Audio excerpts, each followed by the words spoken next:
අපේ ආමුදුරනේ 2004 සුනමි ව්‍යසනය ගැන මා සඳහන් කළා. ඒ සුනමි ව්‍යසනයේ අවස්ථාවේ මට රට පුරා විවිධ තැන්වලින් මගේ දුරකථන අංකය දන්න අය කතා කරනවා.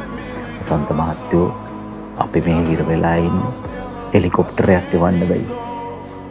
මම කොහොමද හෙලිකොප්ටරයක් ගන්න මම මේ ITN එකේ වැඩ කරන මාධ්‍යවේදී. ඔහු ළඟ තිබුණේ මගේ දුරකථන අංකය මේ වැඩසටහනට මොනවද කතා කරපු කෙනෙක් දුර වටපට්ටුවට මොන හරි මතක් වුණ ගත්තා. ඉතින් මට පුළුවන් ආකාරයේ සම්බන්ධතාව වලින් ආරක්ෂාංශයෙන් නමුත් ශනිකව හෙලිකොප්ටරයක් යවන්න මේ රටේ එහෙම පහසුකමක් නැහැ. එච්චර කොහෙද හෙලිකොප්ටර් දෙවෙනි ඇමතුමත් ආව අසන්ත මහත්තයෝ ඔහුට ලැබුණේ මගේ අංකේ විතරයි තිබුණේ. අසන්ත මහත්තයෝ හෙලිකොප්ටර් මම කවදාවත් දැකලා නැති කෙනෙක්. හෙලිකොප්ටරයක් එවන්න. අනේ මට හෙලිකොප්ටරයක් යවා ගන්න බැරි වුණා. මං කිව්වා දඩේ මේ කිව්වා මේකට කතා කරලා හෙලිකොප්ටර් ඉල්ල මිනිසුන්ට මට හෙලිකොප්ටර් දෙන්න බැරි වුණා.